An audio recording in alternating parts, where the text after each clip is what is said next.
hoopinghoops.com. Please give me a like, and you guys already know. Um, I appreciate it. Also, subscribe. Let's get right into it. The Celtics beat the Hawks. That was expected. I'll put it in these terms. Nothing to see here. The Cavs evened the series with the Knicks. Although I know it was not the case, it seemed like Donovan Mitchell heard my criticism and he modified his game or his play actually in game two. Darius Garland, Karis LeVert, um, Evan Mobley, they all had played bigger roles, primarily in offense as well. And, the Knicks got blown out. Of course, the adjustment in the defense had something to do with it as well. The Cavs made Jalen Brunson work a little harder to get his shot off, and they forced um, RJ Barrett to becoming more of a shooter. We know, of course, he's not been shooting the ball very well lately. Well, I won't just say lately, but he doesn't seem to be shooting the ball very well, um, especially from free. Uh, I imagine the Cavs will continue with that strategy until the Knicks figure out what to do. The Suns also evened the series with the Clippers, with Booker leading the charge offensively.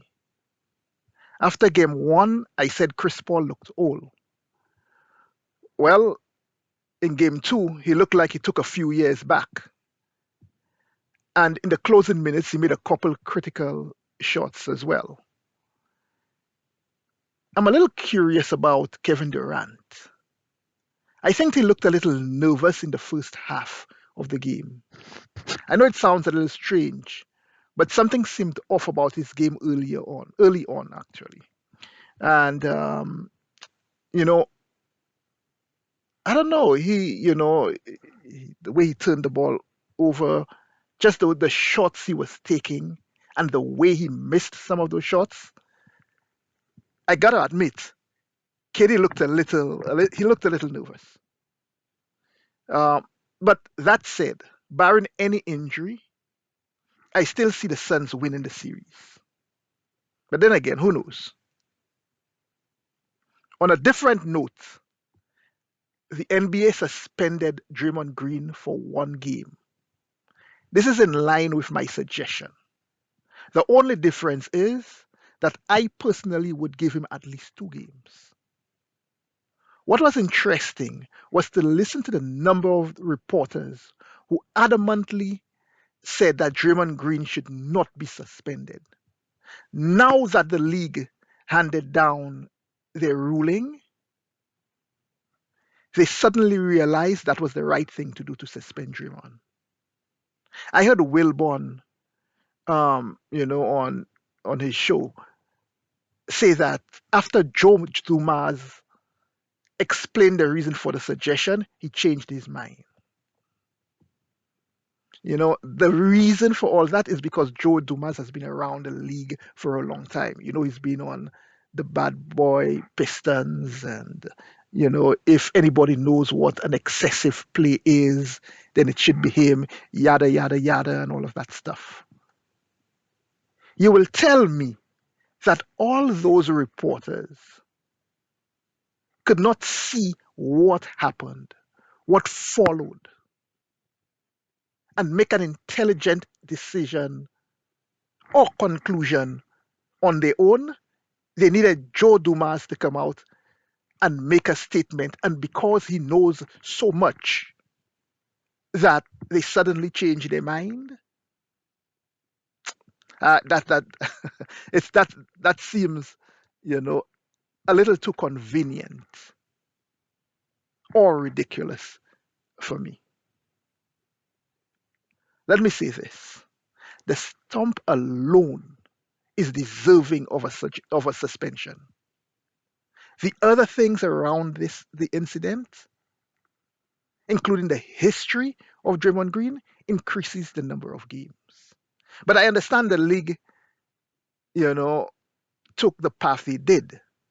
They will never say it, but they don't want to put the impression out there that they overly affected the integrity of the series.